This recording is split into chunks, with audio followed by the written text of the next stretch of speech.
Are you okay with that? Mutual respect is a nice thing to say, but how do you show it? How do you show it to someone else? Those are the keys.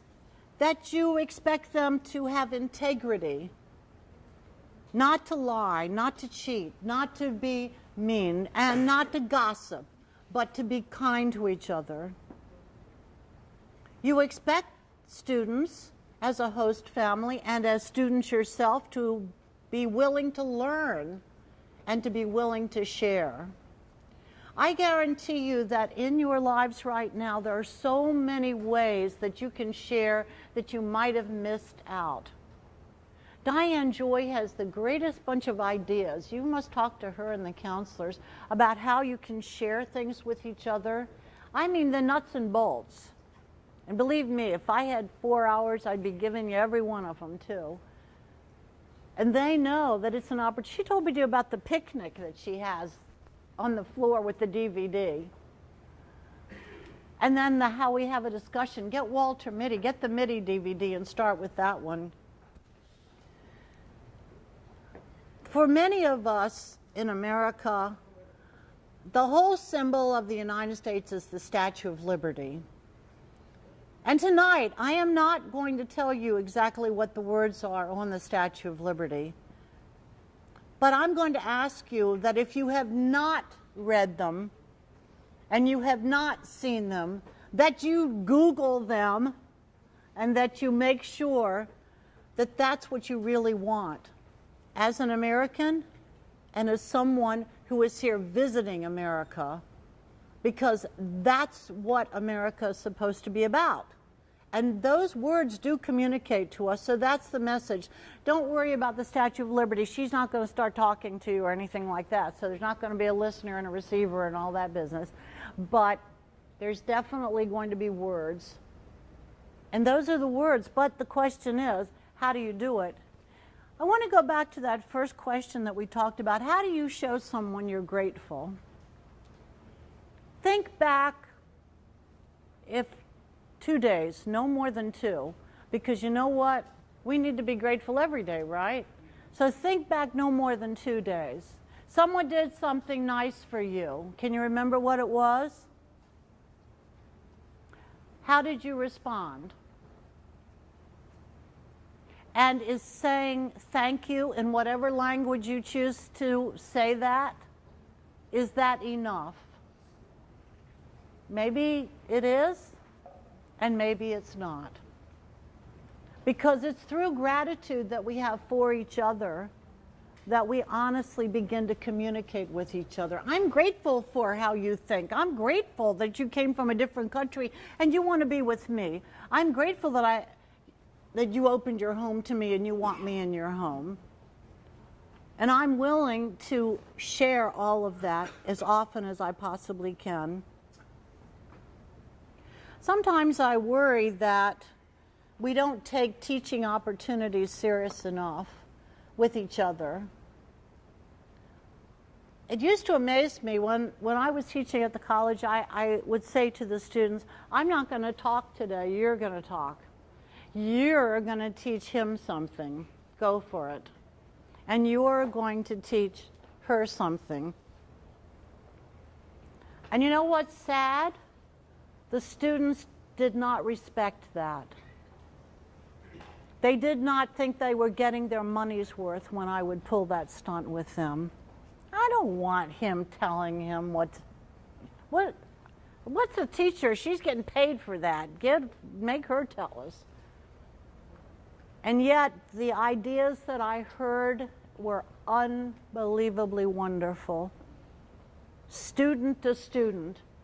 Young ones sharing with old ones, young ones sharing with young ones.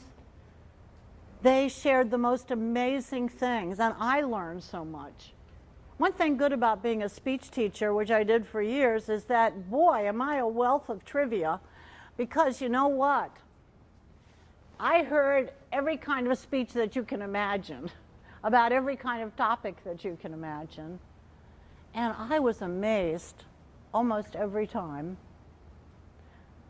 So we have to respect that we can share with each other. Not just host parents sharing with students, but students sharing with each other. And then bringing home what you shared with each other in school and with your counselors, bring it home to your host parents. They're anxious to learn. They want to learn. And above all, I hope that you'll remember that there are two things that you need most in this world: to survive and to communicate. And those two things are grit and grace. If you have grit and grace, what do you think grit is? What does that word mean to you? Yeah, you know, you're not afraid, like you're John Wayne out on the trail or something, right? And do you think enough people have grit nowadays? You know, they just can't, I don't mean bite into it, they just can't handle it. They just can't take it. You know, we're sick of hearing about the generation, even before mine, that walked to school for 12 miles in bare feet, right? We've had enough of that. That's grit for sure. But there's lots of other kinds of grit. There's grit that does say, you know what, I go to school, I come home, I study for 2 hours, and then I volunteer at the soup kitchen.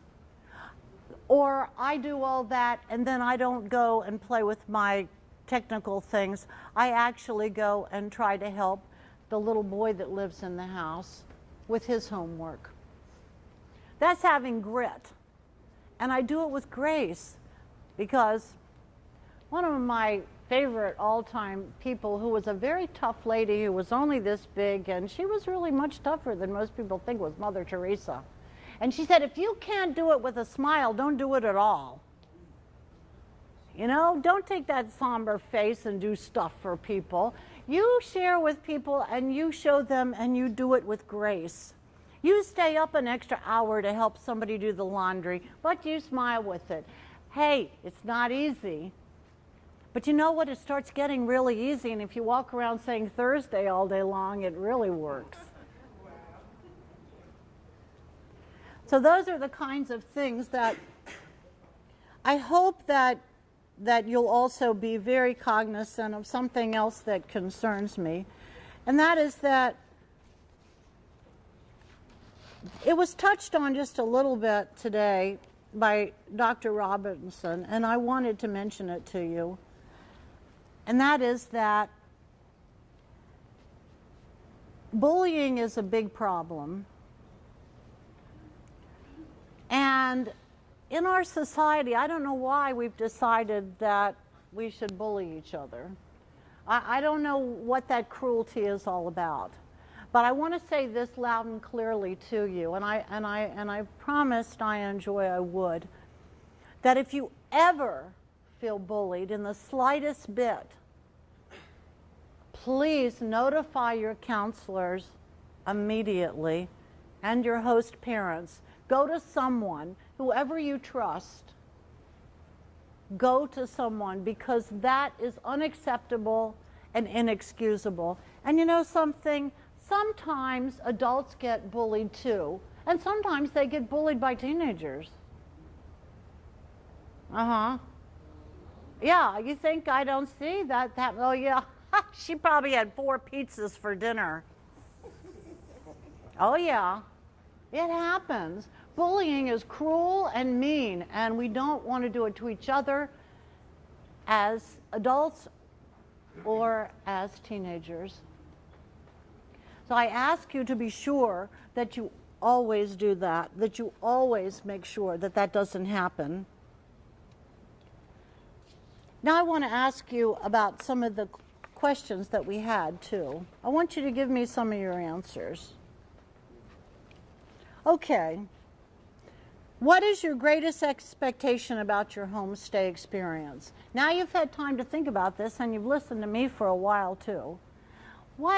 I'm sorry I have to change my glasses all the time. I know it drives you nuts. It drives me nuts too. But you know something? I can't see the words. I can't see so now I can see you now. That's good. What is your great expectation? There's a book called Great Expectations. If you haven't read that big volume, maybe you should.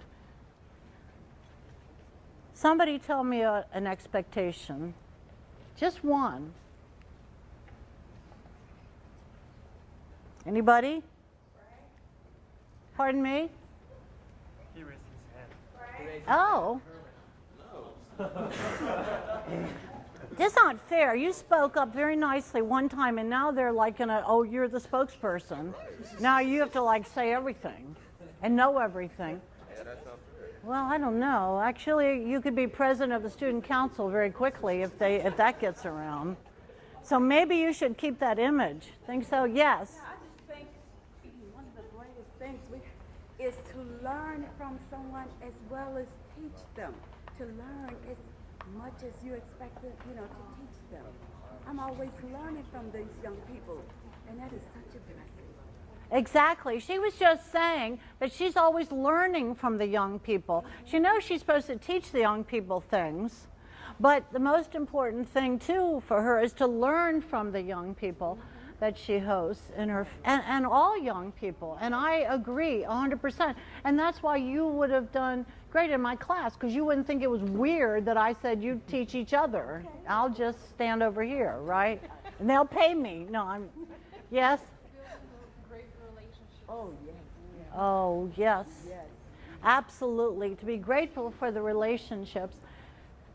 Because, I think that we don't want to take each other for granted. Sometimes we take ourselves for granted. Have you ever taken yourself for granted? Have you ever taken yourself for granted? What does it mean to take yourself for granted? Come on, Neo. Oh, me? Okay, you. And you're not, I was talking to her, but you've got that 100, you already have an A+ 100, so you can tell me anything. Okay. How do you take yourself for granted? You know what that means? I don't. Yet. Sure. You don't take yourself for granted. I don't know what that means. Oh, you don't know what it means? Yeah, it's a little complicated. So much communication is. I wonder what that is, taking myself for granted. Do you know what it means to take somebody else for granted? You know what it means to take somebody else for granted? Okay, like what about if you have yeah, like you just say, oh, well, she'll always be there. She's my good friend, but I can count on her. She'll show up. Not to worry, Sally will be there. Nobody else will be there, but Sally will, that's fine. Because that's how Sally has nothing better to do. I don't know. But what happens when you take yourself for granted and you begin to wonder about who you are? You're beginning to say, something, in order for me to process and understand all the messages that people are going to send to me, I better understand exactly who I am. And am I smart enough? Or am I clever enough? Or am I understanding enough? Yeah, I'm understanding. Sure, I'm understanding. Well, maybe so, maybe not so. How do we begin to interpret what other people say to us if we're not sure yet what we think of ourselves and how we process information? And that's what intrapersonal communication is. That's when we start getting into our own heads and we start thinking, I need to take some time here and figure out, how do I begin to understand other people and how do I get them to understand me? I have a challenge for you, and that is that the next time someone tries to communicate with you, and it doesn't go over very well, that you're like, what? Why did she say that to me? Why did he say that to me? I don't deserve that, do I? What is that about? Then you really have to start beginning to think, what are my expectations? What expectations do I have for success? You know right this minute, and I'm not going to put you on the spot, but each one of you knows right this minute, are your expectations met for the program that you're in? Have you been let down? Or is it even cooler and better than you ever expected it would be? And you know something? We just talked a lot about how absolutely fantastic this program is and that you're almost abnormal because you're so amazing to have said, I'm stepping into this program, that you're incredible, that you actually took that step. And now, how has it met your expectations? I hope that you've grasped it with enthusiasm, that you've said, man, this is really cool, and not pick it apart with little picky-uni, ridiculous things that are not going right, that could be fixed, that you could say to one another, I really hate chicken noodle soup, and I'm doing my best to eat it every day. Maybe we could leave the noodles out, and then maybe the chicken, and maybe the carrots, and then we'd have broth, and that's fine. Maybe we need to figure it out. We need to not let it bother us, that little things bother us, but we have to get to the bottom of them. Do you feel confident, and this is the most important part, do you feel confident in your situation as a host parent or as a student or as a counselor that you are listened to? That when you do say, okay, today's the day, I'm going to say it about the chicken noodle soup. I'm going to do this is big and I'm doing it. That someone will listen to you. That someone will not criticize you and say, what are you, a moron? Everyone loves chicken noodle soup. No, I'm not sick either, and I don't want any sick food. That's food is for sick people. Are you willing to have someone reach out to you? Are you the person who makes the chicken noodle soup? Are you the person who's willing to hear, what? Everyone loves my chicken noodle soup. They've loved it for generations. How can you not love it? Are you strange? Oh, you're from another culture. I see, that's the problem. That's not the problem. You don't like chicken noodle soup. That's what the problem is. If we are willing to listen and we're willing to hear other people, then we won't be afraid to reach out. But ask yourself a question right now. See, I don't want to ask you out loud this stuff. I want you to be thinking in your head, because I know it's in your head. Trust me. Because that's where all the stuff is. It's all of it. We all have all this stuff in here, and we're trying to deal with each other. I don't know how we do it. The more I know about communication, the more I think it's the eighth wonder of the world. There's no reason why we should get along at all. It's so difficult.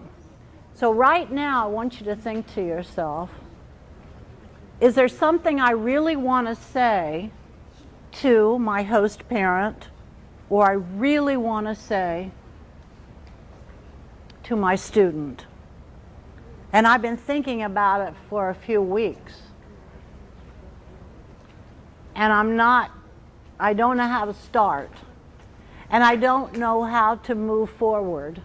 And I don't know how to bring it up. Right now, is there something? Or is there something that you just thought of while I was talking?